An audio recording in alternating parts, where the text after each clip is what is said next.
We looked at this course overview at the beginning of the course, and since then we've covered several items on here.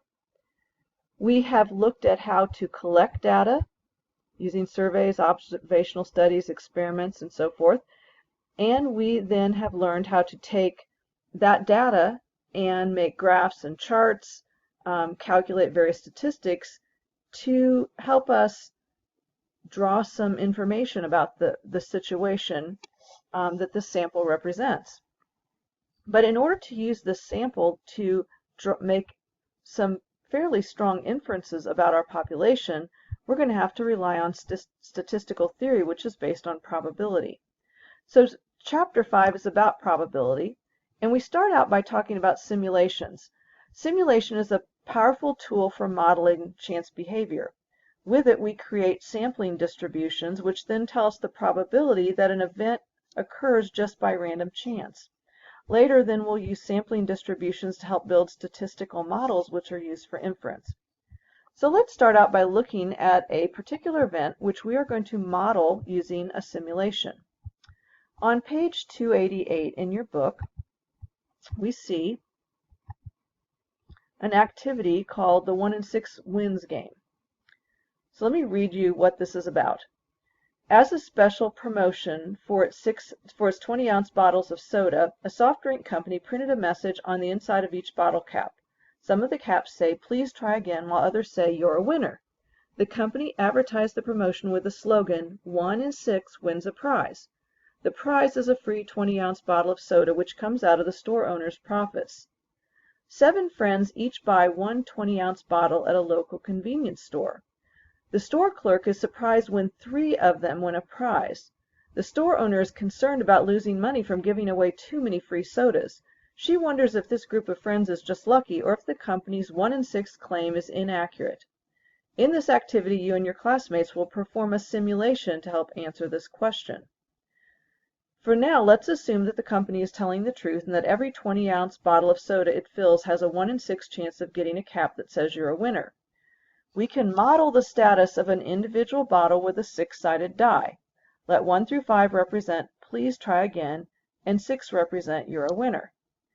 Now, each student then is going to roll his dice 7 times, see how many 6s you get in that group of 7 rolls, and then that represents the number of customers who wins a free 20-ounce bottle of soda.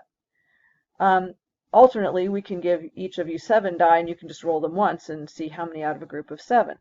So let's see how this looks. So I'm going to roll my 7 die here. Pretty cool, isn't this? And I'm going to see how many 6s I get. In this one, I got 2 6s. So I'm going to make a mark here on my graph that I got 2 6s. Then I'm going to roll the die again.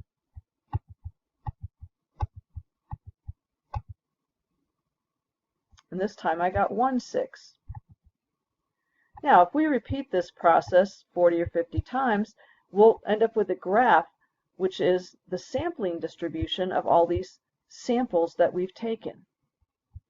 So I did this on my calculator to kind of speed up the process. And here's the graph I ended up with.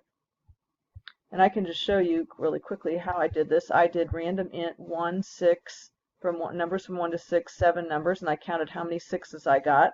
I put those numbers then in a listen spreadsheet and made this graph.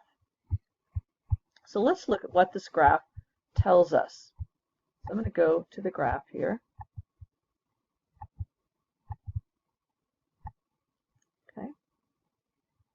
So notice on the graph here, then we have this bar represents 0 winners out of 7, 1 winner out of 7, 2 winners out of 7, 3 winners out of 7, and 4 winners out of 7. Notice that we had 7 times we got 3 winners out of 7, and 1 time we got 4 winners out of 7. There's 50 trials here. So I can conclude, since 8 out of 50, or 16% of the time, there were 3 or more winners out of 7 people in my simulation, then I can conclude that getting 3 out of 7 winners in this situation is not unusual, given the company's claim that 1 6 of the caps will give a prize.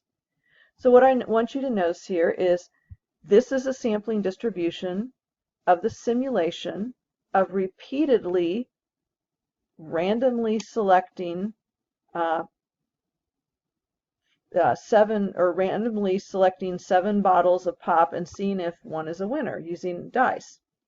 And when we do the sampling distribution, we see what is likely to happen. We see most of the time you get 1 out of 7 winners or 0 out of 7 winners. Less frequently you can get 2 or 3, and it's very rare to get 4, and almost impossible to get 5 or 6 winners, 5, 6, or 7 winners out of 7.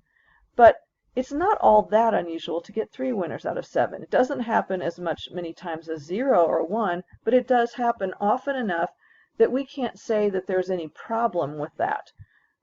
That's not an unusual enough occurrence that we would question the company's claim that 1 out of 6 are winners. So this is an example of how a simulation can answer the big question, how likely is an event to occur given a certain assumption or certain likelihood of something happening.